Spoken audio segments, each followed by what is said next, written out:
हमने 26 जनवरी का टाइम ले रखा है। आज की जो फैसले की बात थी, शुरुआत हमने कर दी है रहबर आजम दीन बंधु सर छोटू राम की खापता है। मेरे गांव को अच्छी एक ट्रैक्टर दे आ गया है।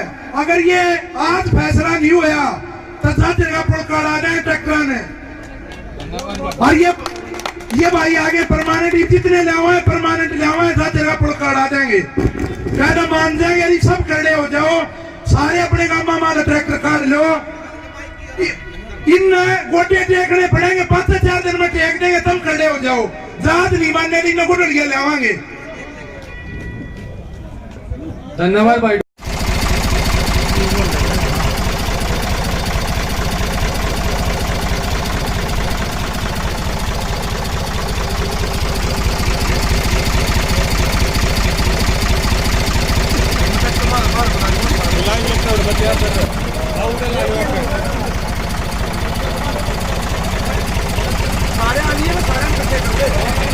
आज कहीं ना कहीं फैसला आना है सरकार का, क्या उम्मीदें हैं? देखो रमाकांत जी, उम्मीदें तो पॉजिटिव रखनी चाहिए आदमी ने, और मोदी जी ने भी मैं ये कहूँ मान जाना चाहिए तुरंत प्रभाव से। अभी ये तीनों काले कानून निरस्त करे और MSP पे एक्ट बने, और जो किसान को बहुत भारी नुकसान हुआ है इसकी सरकार भरपाई करे और मान जाना चाहिए। और जो ये रेवाड़ी की घटना बता रहे बहुत निंदनीय है।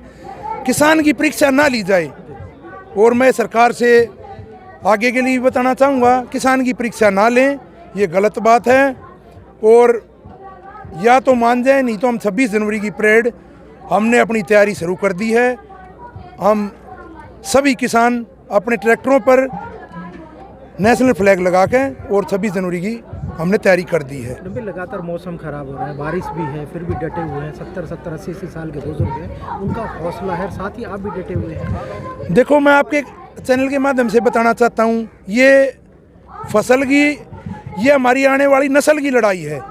जब आने वाली नस्ल को भारी नुकसान दिख रहा है तो हमारे 80-90 साल के बुजुर्ग ये खेत में काम करने वाले आदमी हैं, जो बारिश भी, बैटरी भी नहीं होती, नीचे कांटे भी होते हैं और पानी भी होता है ठंडा, और बिल्कुल उसमें डूब भी जाते हैं। आपको एक बात और बताऊं, जो नहर का पानी होता है ना, इसको जमींदार कभी खराब नहीं जाने देता। रात को अगर पानी निकल गया तो एकदम अपनी रजाई जो कुछ छोड़े हुए होता है ना, उसको भी डाल देता बंदे में। पानी खेत में चलना चाहिए, खुद भी लेट जाता जमींदार, मतलब जो उसको नाका बोलते हैं, जैसे निकल जाता जहाँ से खुद भी बैठ जाता, पानी खेत में चला जाता, तब तक उसमें सर्दी में मर जाएगा। क्योंकि अगर पानी निकल जाए तो उसके फिर पूरे साल की फसल खराब हो जाए। तो जमींदार ठंड से, गर्मी से, आंधी से, तूफान से, किसी चीज़ से नहीं हटेंगे। भारतीय किसान यूनियन की जो पदाधिकारी की जिम्मेवारी मिली है, उससे कहीं ना कहीं जिम्मेवारी और ज़्यादा बढ़ जाती है। पूरे हरियाणा में आप लगातार घूम रहे हैं, क्या माहौल मिल रहा है? देखो, मेरे को बहुत अच्छा माहौल मिल रहा है, और लगातार घूमने की मैं आपको बताऊं, कल रात को भी 60 सिख भाई थे, तो वो डीगल टोल पे हमने उनको खाना वगैरह खिलाया। और रात को मैं 2 बजे आके उनको यहाँ चौधरी दीन बंधु रहबर आजम सर छोटू राम धर्मशाला में उनको सुला के तब मैं घर 2 बजे जाके मैं लेटा हूँ। और जिम्मेवारी बढ़ रही है तो मैं उसको बखूबी निभाने का काम कर रहा हूँ।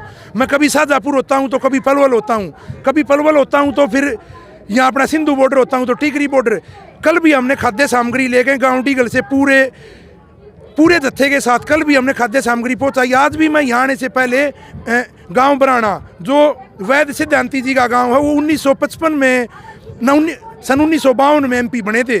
उन्होंने अपनी सारी जितनी ज़मीन थी वो ट्रस्ट के नाम, मतलब शास्त्री वो बना रखा है उन्होंने, जैसे फाउंडेशन बना रखा है, और उसमें स्पेशल हॉस्पिटल बना रखा है, फ्री निःशुल्क इलाज के लिए उन्होंने, मतलब इतने त्यागी आदमी थे। तो आज उनके गांव बराना से हमारे गांव बराना से हम 150 ट्रैक्टरों के साथ गए थे और खाद्य सामग्री पहुंचा गया है। कल जैसे मैं गोची में गया तो गोची वाले भाई बोले वो कल चलेंगे, तो हम लगातार मैं एक गांव का दौरा कर रहा हूँ 150।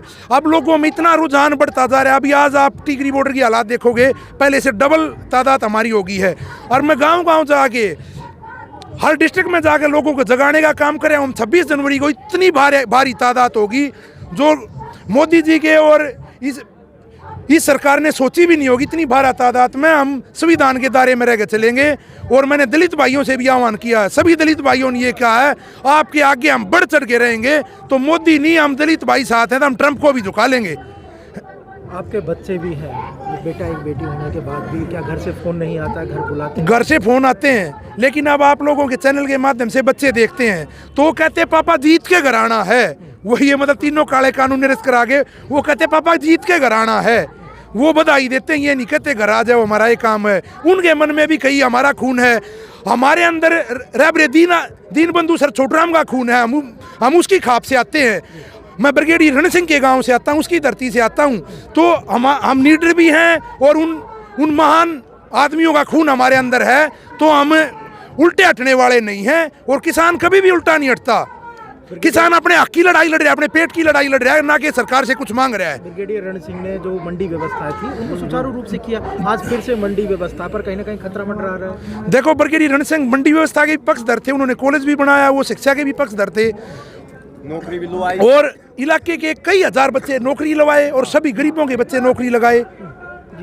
तो वो सारी चीजें आज खतरे में पड़ गई। सरकार से क्या गुजारिश करेंगे आज के उस अध्यादेश के बारे में, आज मीटिंग के बारे में? देखो मैं सरकार से यही गुजारिश करूंगा, भगवान इनको सद्बुद्धि दे और ये तीनों काले कानून निरस्त करें और MSP पे एक्ट बनाए, और ये जो हमारे साधन सभी हमारे रोडों पे खड़े हैं